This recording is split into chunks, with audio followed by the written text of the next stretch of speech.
Hello दोस्तों, राधे राधे, प्रणाम, जय श्री राम। मैं प्रियंका पांडे आप लोग के बीच सावन स्पेशल बहुत ही प्यारा सा कजरी गीत प्रस्तुत कर रही हूँ। आप लोग सुनिए और कमेंट्स में ज़रूर बताएं कि आप लोग को कैसा लगा। चलिए शुरू करते हैं कजरी गीत। वन में बसे सिया रघुराई, संग में लक्ष्मण भाई ना।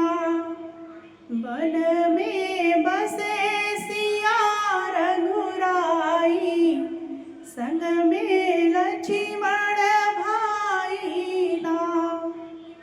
कास कुसा से बनी मड़ैया, कास कुसा से बनी मड़ैया, चंदन खंभ गड़ाई ना। अरे चंदन खंभ गड़ाई ना।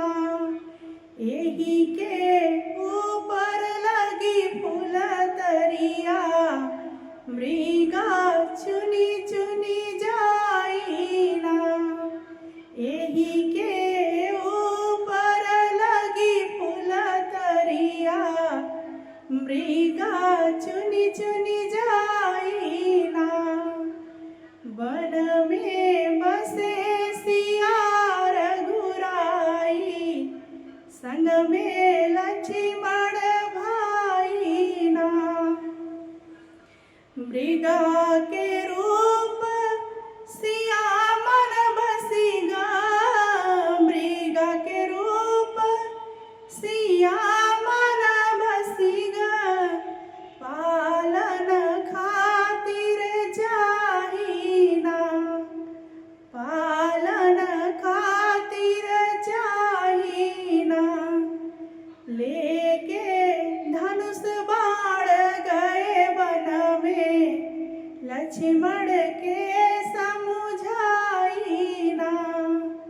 लेके धनुष बाण गए वन में, लक्ष्मण के समझाई ना। वन में बसे सिया रघुराई, संग में लक्ष्मण भाई ना।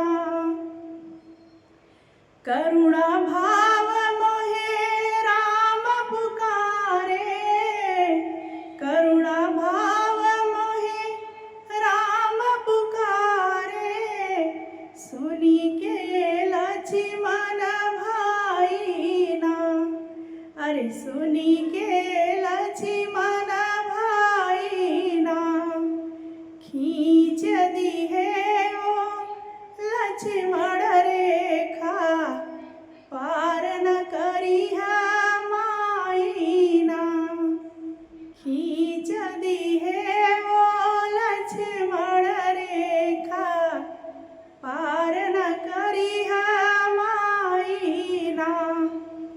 वन में बसे सिया रघुराई, संग में लक्ष्मण भाई ना। झाड़ी के ओट में छिपा दस कंधर, झाड़ी के ओट में छिपा दस कंधर। दुअराया लख जगाई ना, अरे दुअराया लख जगाई ना। मैया हमके भिक्षा दई द, साधु वेश बनाई ना। मैया हमके भिक्षा दई द, साधु वेश बनाई ना। वन में बसे सिया रघुराई, संग में लक्ष्मण भाई ना। मृगा के मार के लौटे दोनों भैया, मृगा मारी लौटे दोनों भैया। सूनी पड़ी मड़ैया ना, अरे सुनी पड़ी मड़ैया ना, खोज निकाले मात सिया को, लंका किए चढ़ैया ना। खोज निकाले मात सिया के, लंका करी चढ़ैया ना। वन में विष सिया रघुराई, संग में